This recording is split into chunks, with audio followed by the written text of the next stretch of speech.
The following program is sponsored by Friends of Life Outreach International.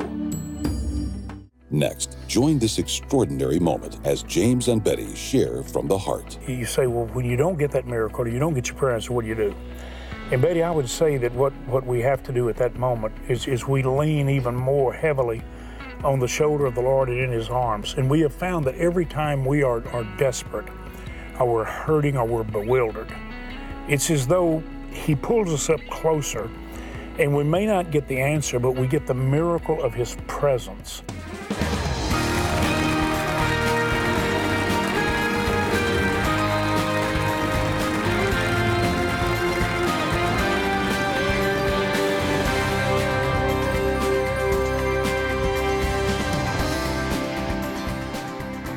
What a joy to welcome you to life today. I'm James Robison, my wife Betty, and you wrote a letter to our incredible, I believe, most amazing people on the planet are the people who pray for our ministry and who support it. And you told them that I was going to be 75. I did. You don't talk anything about when you might be 75. No, so we don't talk a little younger than we'll you. leave it alone, okay? But in October, she said you could send me a gift. If you look here on the table, and this is only a portion of them. Let me just tell you, you are amazing. The gratitude that you shared for what God does and how rightly focused you were. Now understand, you poured out your love and your greetings and your desire for me to have many more happy birthdays. And you pointed out that somehow we had been a blessing in your life. Betty, a lot of these, this one goes way back into the 70s. And this young lady, back when she was young, heard sex is not love and learned a little bit more about the great gift of God that is not to take the place of real love, although it's a beautiful expression. And here is one that says 70s breathing down their neck, but talks about how, as an unchurched person, they got saved and our ministry impacted them, led them to Christ and helped them grow in the power of the Holy Spirit. And then here's one. This covers a lot of ground. Heard me in Memorial Stadium in Baton Rouge in 1968. 13 years old. And God had just really moved in her heart. But what happened later, in the 80s, now this is 10 or 15 years later, her pastor from Laurel, Mississippi went to one of our conferences and his whole life was changed radically. Says one of the most amazing things she's ever seen. Many of these incredible birthday greetings that just brightened my day and encouraged us, because it was to both of us. And it was to everybody that's ever participated in reaching out and putting God's arms of love around the unnoticed and the forgotten too often. You are amazing. Thank you so much. You not only blessed me, but a lot of my staff that got to read these, they said, James, it just lifted us to a higher plane. Well, I want to let you know this too. We have, not just as a guest, but a team member, Sheila Walsh, who's here. And she's just sitting over here on ready, because we're going to spend this week, Sheila, and we're so glad you're here. We are going to give you the opportunity, and I think it's a kind of like maybe a divine assignment that could be meaningful, and that is to ask questions that a lot of our viewers have asked, a lot of people as you travel have asked. But I want to ask you this. Now, you've been with us about 3 years, right? And you've been traveling all over the world. You'd never traveled before you're traveling, but you're going into the places that are really overlooked. Now, here's what I'd like you just to comment. What do you hear as you're out speaking from our supporters and people that come up who watch Life Today? And then tie that into the mission outreach, and I want you to tell us what you feel and what you've seen as you've not only watched what donors do, but you've seen it all over the world, the effect. I love meeting our partners and our donors. I mean, even in South Africa, I met so many who say we never miss the program.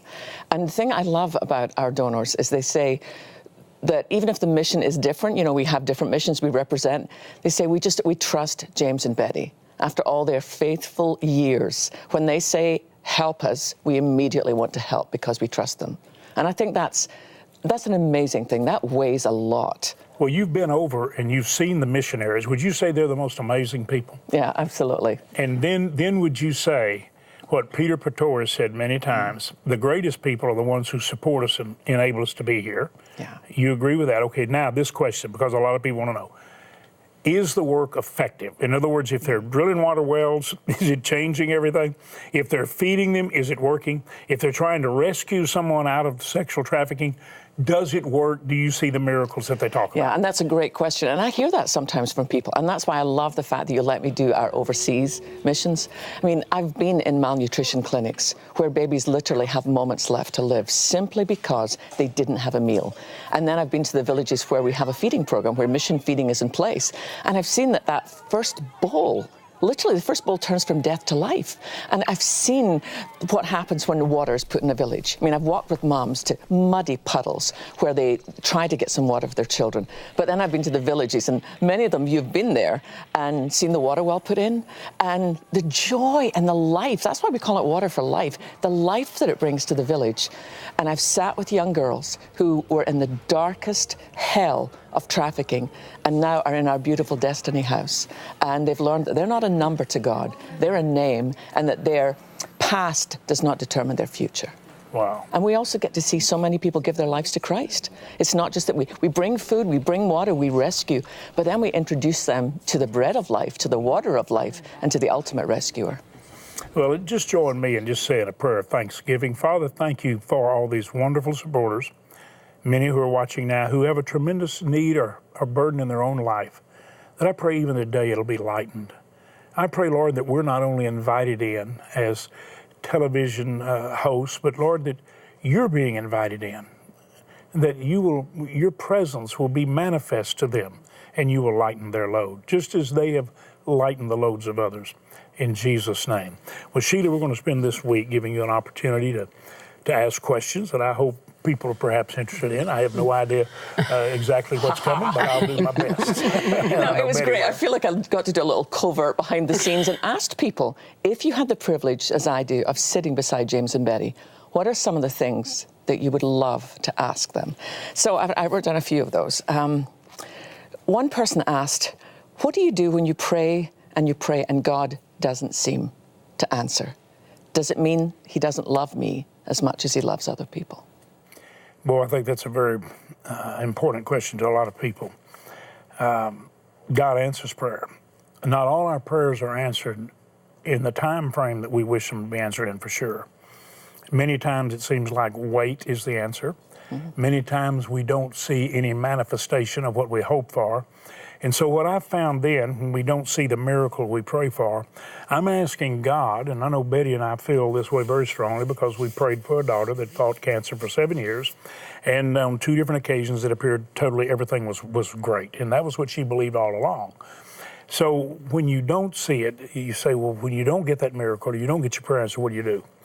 And Betty, I would say that what we have to do at that moment is we lean even more heavily on the shoulder of the Lord and in his arms. And we have found that every time we are desperate, or we're hurting, or we're bewildered, it's as though he pulls us up closer, and we may not get the answer, but we get the miracle of his presence. It's as though we know he's still God. He did not fail. He did not change. He doesn't love us less. But in the midst of that confusion or that lack of understanding, if we will just allow him to hold us close, then he will begin to give us an understanding of how he would even use the difficulty or the challenge to enable us to brighten someone's day or lighten someone's load. It's amazing that the closer I get to God and his heart, the more I begin to look through his eyes at others, and the more I begin to care about others. So I find the focus is still on Jesus. I'm not indifferent about my desire, but I'm suddenly realizing that there are many people who are longing for that embrace by God that may not find it as easy as I do to move in, because I've moved into it throughout my life in desperate situations. I've had so many challenges that I've had to press in, but always know that he becomes the miracle in my life that I must have to deal with the failure of seeing a particular miracle that I ask for. You bear witness with your perspective, Betty, as a mom. And the way I see it, too, is that I have the foundation has been built into my life. That foundation is in God, and in his word, that is there. And when those times come, as devastating as they are, like James said, I feel like God just drew me into his arms, and he held me as long as I need him to hold me, because there are days when you feel like you can't bear it. But God said, I'll never give you more than you can bear. And His ways are not always our ways. His ways are better than our ways. It might not seem better at the time. And just like a loss of our daughter, yes, I'll miss her. I'll always miss her. I will not get over it, but I will live through it. And I am living through it. And God's taken me to higher ground with Him in that relationship so that I can be a blessing to others that have had that loss, similar losses, that I can say, God will hold you close. He will catch your tears. He will wipe your tears away and fill your life with joy again, unspeakable. It doesn't make sense, but that's our God, and you can trust Him. So well spoken. Let me add something to that, if you will, Sheila. The passage in Romans that we've quoted many times, God works all things together for good. It doesn't say all things are good. He says He will work all things together for good. But now let's get the rest of it. To those who love Him and are called according to His purpose. Here's the challenge we run into. When the unexpected, the failure to understand comes because of something that happened, that's not a time that we find it easy to start loving God. We make a commitment to love God with all our heart, soul, mind, and strength. We lose our life in His kingdom purpose. When you do that, when you have decided, I'm going to love Him with all my heart, then when those things that are not good happen, for Him to work it together for good to those who love God and are called according to His purpose. Here's what I want to say to you. Don't wait until all hell breaks loose or crisis you don't understand and circumstances that are so difficult you can't even imagine how you're going to deal with it. Don't try to wait till then to think that's the time I need to start loving God. Make up your mind right where you are. Maybe everything is just going great. Maybe you have very little pressure. Maybe you have no pressure right now. I'm going to love God with all my heart, soul, mind, and strength. I'm going to lose my life in His kingdom purpose. He said I'll find it. Let's start there. One of the reasons we've been able to get through is because I think we did start there. We did make a commitment to love God with all our heart. We did decide to lose our life in His kingdom purpose. I'm not sure. Because when we lost our daughter, I said, if I didn't know God so well, I wouldn't like Him. Yeah. But because I knew Him, I knew He was going to walk through it with me. Does that make sense? To try to get that commitment level going? But let me ask you, you say kingdom purpose. For somebody who's just tuning in and they don't even know what that means, what do you mean by that? Well, we're living for His will to be done right now through us, not just in heaven when there's no challenge to His will being done. There's no opposition to His will being done in the next kingdom. But in this kingdom, the King came. And He wasn't about to set it up on earth like they wanted Him to, like this rod of iron, make everybody behave and line up and straight. That's not what it is. He says, I want to do something inside your heart that transforms you, and then you live with kingdom purpose, so my will be done on earth as it is in heaven. In other words, let's become the fruitful manifestations of my will. I have sent another one like me, the Holy Spirit, the Paraclete, to live in you so that you have me with you all the time, and I will guide you to truth. I'll give you wisdom. I'll give you understanding. I will give you the comfort that surpasses understanding, peace that passes understanding. That's where I want you to live. So when you move in kingdom purpose, you move over into allowing the King to reign in our individual lives. And we begin to share this. Listen, I don't have to wait till I'm in heaven to experience the reality of heaven in my life now, to a large degree. We'll always have the enemy here. We'll always have the pestilence. We'll always have disease and sickness coming at us. But the King is here, and He can give us peace in the midst of any storm. He can prepare a table before us in the presence of all our enemies and accusers, anoint our head with oil, and knowing no matter what's going on, goodness and mercy is following us all the days of our life and throughout eternity. That's kingdom purpose. That's kingdom life. Well, may I say this? I think kingdom purpose, too, is a daily walk. It's not something that you just wake up one morning and, I got God's kingdom purpose. Here, I'm ready to go. No, it's like our journey with God. He has something to teach me every day. And if I will receive that, that is part of His kingdom's purpose. Each one of us, He loves so much, He gave His Son for us. Do you understand that? He gave His beloved Son, His only Son. And if He could do that for me and for you, He's interested in every step of our life, in every breath that we take. God wants to orchestrate it. Yeah. See, here's somebody right now, kingdom purpose. This is the lady that says, well, I guess you're going to take me back up into the studio today and get me to do this TV. I said, Betty, let me tell you something. Most people watch our program because you're sitting here, and they're just waiting for you to fulfill kingdom purpose. See, she says kingdom purpose, I was going to be a wife, a mother, a homemaker, support my husband. I said, yeah, but there's a river here too. You just heard it flow, didn't you? That's kingdom purpose, isn't it, Sheila? Isn't that beautiful when that river flows? Oh, absolutely. Here's a question from a teenage boy. I go to church. Does that mean I get into heaven? No, going to church will not make you a Christian any more than going to a garage will make you a car. It just isn't going to happen. I mean, you are simply going to need an experience with Christ. Many people have missed a relationship with God because they've had a religious association, affiliation, or a membership. It's like joining some kind of a, religious lodge or a religious club. That does not get us into heaven. Remember, Jesus spoke to the most religious people that had ever lived, who had memorized the Bible, who really tried to live it out. And boy, they were not living it out. They were becoming self-righteous and arrogant to where they could not reveal God or even hear God or hear Jesus speaking to them as God with them. They couldn't even hear it. So religion can keep you so far from God. Going to church can keep you from God. Jesus is the door of life. He is the way to life. He's the way, the truth, and the life. No one comes to the Father but by Him. And He died that we might have life. So if you want to know that you've got life and you've got heaven, you receive the Jesus who died for you, who was raised from the grave, who took your sin, He took all your failures, He took your punishment, He took all the wrath for all the wickedness that ever occurs. He took it for you, to let you stand before God blameless. When God looks at you and you receive Jesus, He sees you dressed up in Jesus, and you've got life eternal.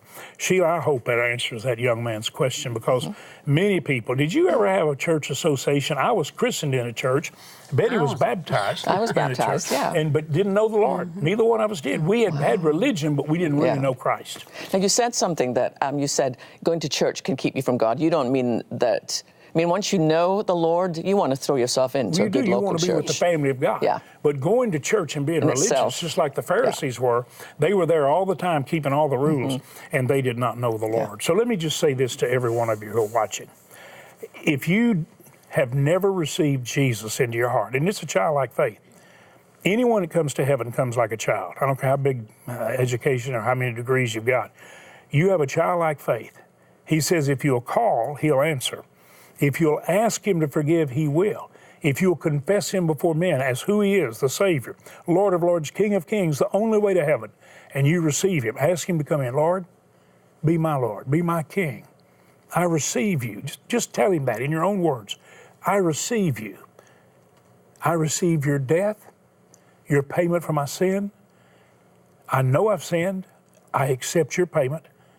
Now forgive me and cleanse me and give me new life. I commit my life to your Son, Jesus. I want to know you as Father. Just tell Him that in your own words. Phone number's there. You call that number and say, I want someone just to pray with me. I want to seal the commitment. Billy Graham said it so well, so often in those huge crusades. I said it for 25 years, stadiums full of people. There's something about coming forward and confessing Him that seems to seal the commitment. I am publicly confessing my desire to follow Jesus. So would you make that call and say, I just prayed and asked Jesus to come in my heart? We'll send you a book called Knowing God as Father. It's a simple Bible study. It gives my testimony of growing up without a father, coming to know the Father through Jesus. I hope you'll do that. Sheila, you have been to the mission field now many times. You'll be going back. Betty and I spent nearly 25 years in evangelism here in the Crusades, more than 20 years overseas, watching all these things up close and personal and seeing the miracles. If our donors right now, and the viewers, if they watch and see what's happening, and they'll reach out and touch someone with love, do you believe it'll change everything for so many people if they'll just get involved? Literally from life to death, and from a death on this earth to a life with Christ eternally. Well, I'm praying that every one of you will watch this very closely, because this is a very serious, sober discussion. But you are the answer to the need that's being addressed. You're the perfect answer.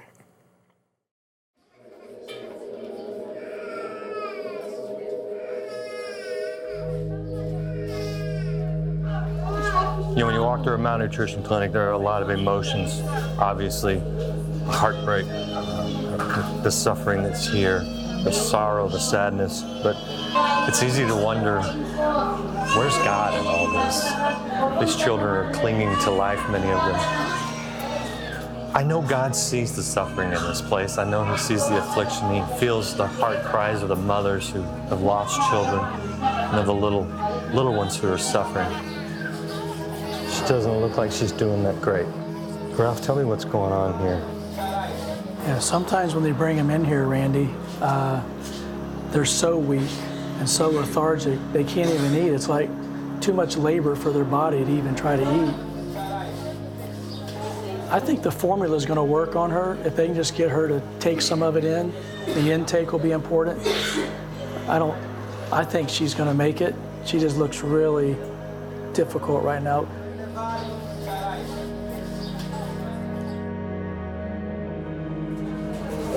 I don't know what's going to happen. I hope we can come back here in a year and see her running around and playing. We've seen that kind of miracle before, because it would be a miracle right now for this one. It would have been better to reach this child before she got to this condition. And that means more mission feeding. That means getting the nutritious soup mix to them before they get malnourished.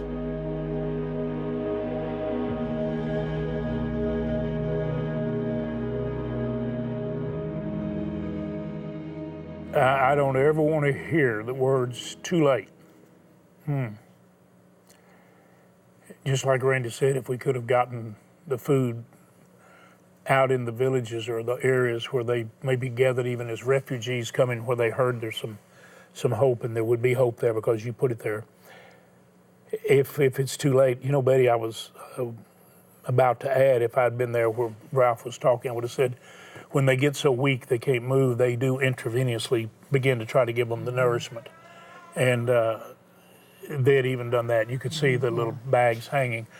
And what that is, that's the last attempt, the last chance for love that you share to say, well, we'll give them one more chance. We didn't get food to them, but now they found out there's a clinic, and you make the clinic possible.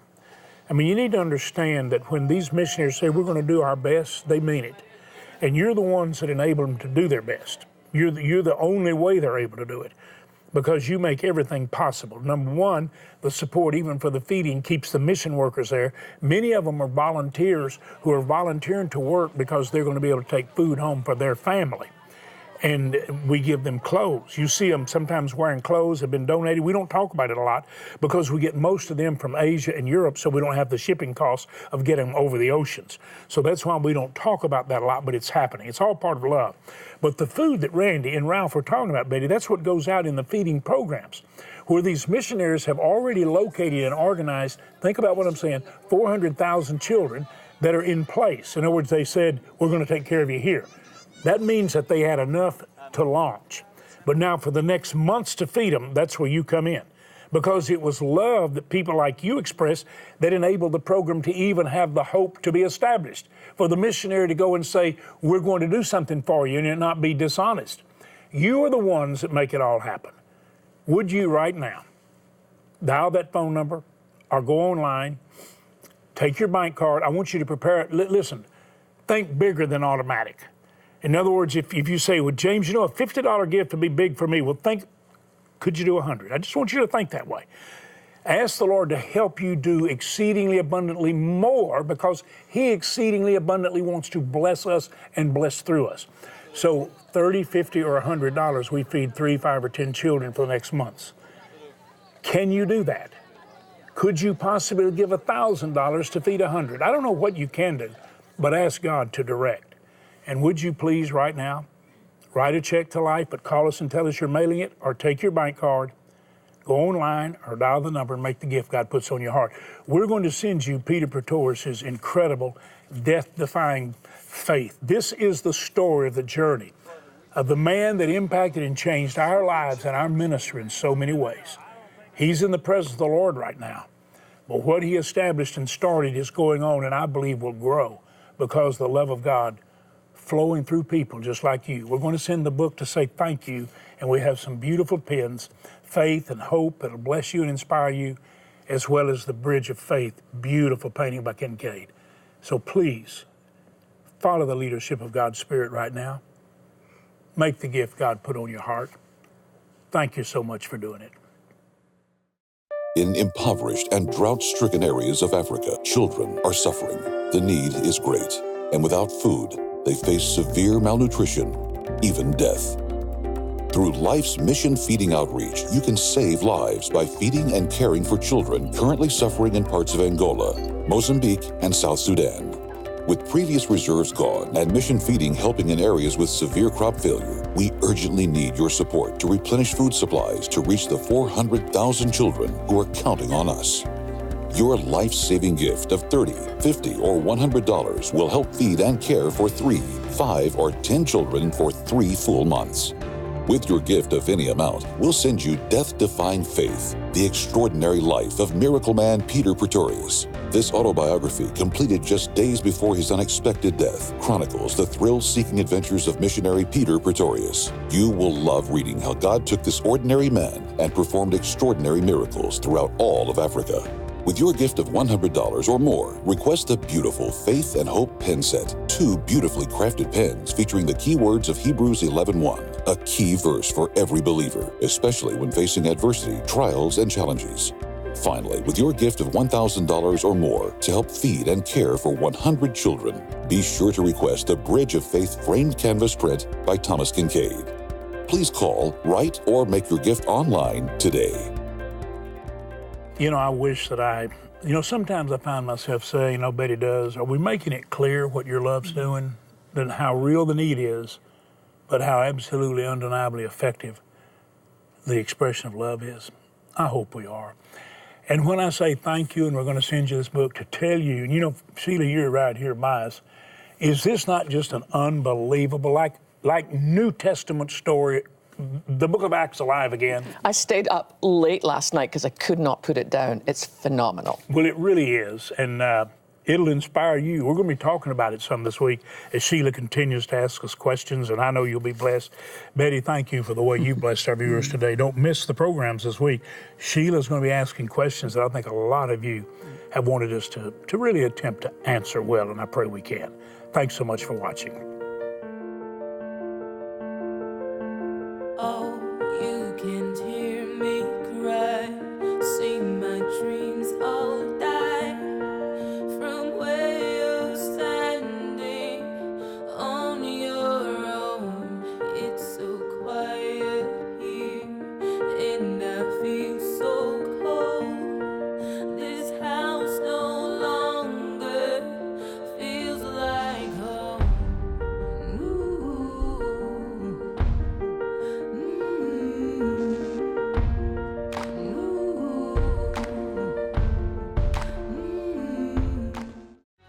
But there's one particular I wanted you to talk about. It's called Miracle in Swaziland. And it was about a mother's faith and persistence. Do you remember that story?